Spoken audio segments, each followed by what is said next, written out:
Isang magandang araw kay Ma'am Kat B. Ma'am Kat B, ito po ma'am yung in-order niyo pong sewing machine. Ito pong sewing machine natin ma'am, ito po ay push button operate po ma'am. Okay, so marami po siyang design at yan ay testing natin lang lahat. So ito po ma'am yung free niyang transformer po ma'am. Kailangan po itong transformer natin ay isasaksak natin yung wire ng ating sewing machine po ma'am. Ito po yung wire natin ma'am. Okay, so ito po yung wiring diagram kung paano po siya, Ma'am Katby. Ito po siya. Ayan.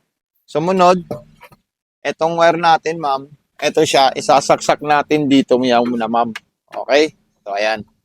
Tapos, ito po siya, Ma'am. Yung wire ng ating sewing machine. So, ayan. So, may stop button dito at saka start button. Then, pwede nyo po dito pindutin para huminto. Okay? So, yan po yung button start, tsaka button, stop. Kaya ngayon ma'am, meron po akong ibibigay sa'yo na ganito. So, dito po tayo ma'am maglalagay ng sinulid. Ayan. Ito pa yung another freebies natin ma'am.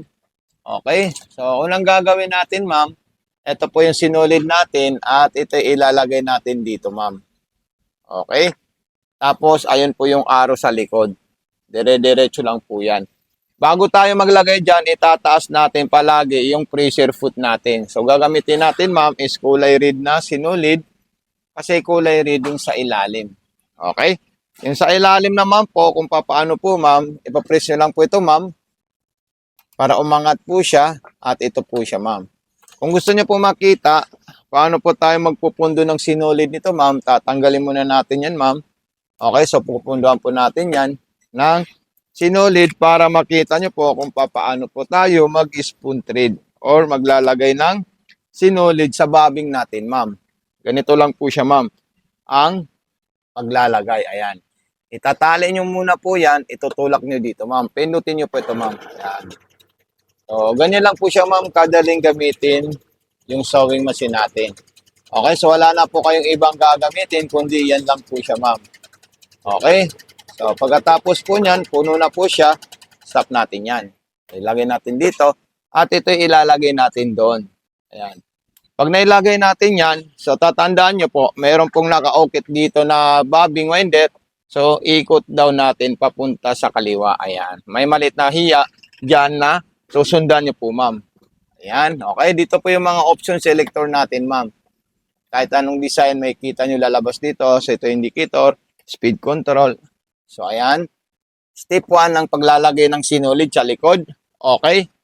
So, step 2, pataas po siya. Kailangan po nakataas po siya, ma'am. Okay. So, ayan po, ma'am. Then, isunod natin dito, ma'am. So, ayan po, ma'am. Okay, pataas po siya, ma'am. Then, may hook po doon. Kailangan natin ito ikutin, ma'am. Ayan. Tapos, dire-diretso natin dito, ma'am. Ayan. So, marami po yan. Marami tayong matututunan dito, ma'am. Okay, so ipapasok natin yan sa butas ng karayom po, ma'am. Diretso, straight line po siya. Opo. Kasi minsan kasi, yung pagtusok ng karayom, hindi natin familiar at hindi na-discuss. So, hindi natin alam kung saan po natin siya itutusok, ma'am, Katby. So, ayan po siya, ma'am. Okay? So, ganyan lang po siya, ma'am. Kukunin ko po siya sa likod. Ayan. Then, ayun, nakita natin kung paano po tinusok yung karayom, yung sinulid sa butas ng karayom. So, ganyan lang po siya. Sumunod, iikutin natin ito, ma'am. At kakainin niya yung sinulid doon at ilalabas po niya. So, paano nilabas? Hilain natin yung sinulid ng galing sa karayom. Ayan. Tapos, didiretso natin yan doon po, ma'am. Papasok sa likod. Then, isarado natin ito, ma'am. Okay, so napaka-perfect ang pag-demo natin at pag-demonstrate natin sa sewing machine niya ni Ma'am Kat. Ito po siya, ma'am. Okay, yung pang maong, ito po siya, ma'am. Ayan. Pang cotton, ito. Tsaka pang manipis, ayan. So, start button. So, yung atras abante, ito po siya, ma'am. Ayan. So, stop. Ayan. Ganyan lang po siya, ma'am. Napaka-easy at napakadaling gamitin yung sewing machine natin. Then, pipili tayo ng mga sigsag na gusto natin. Ito yung gusto kong sigsag, yung maliit. Ayan po siya, ma'am. Then, susunod ko naman po dyan, yung sigsag na medium. Ayan. Then, may sigsag po yan pang maong or pang makapal. Pwede rin natin subukan. Ayan. Okay. Yung pang aging, pwede rin po siya, ma'am. Ito yung mga pang aging natin na dalawang klase. Pang himing. So, kompleto po itong design, ma'am. Ayan. So, wag po kayong mahihiya mag-message sa aming FB page sa Mato Sewing Machine po, ma'am. Para po kayo po ay matulungan namin kung mayroon po kayong concern about dito sa sewing machine po, ma'am.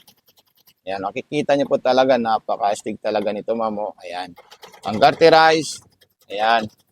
Solid na solid po ito, ma'am. Cut B. Okay, so ito na po siya, ma'am. Cut B. Huwag niyo po kakalimutan mag-subscribe sa ating YouTube channel sa Mato Sewing Machine. Okay, so ayan. Sarado na natin ito. At ito ilalagay natin dito sa pa-previs. At ito isasabit ko lang po dito, ma'am. At itataas ko po yan. At ilalak ko po siya dito, ma'am. Ayan. So perfect na perfect po siya, ma'am. Casby. Salamat. God bless and more power po, ma'am. Casby.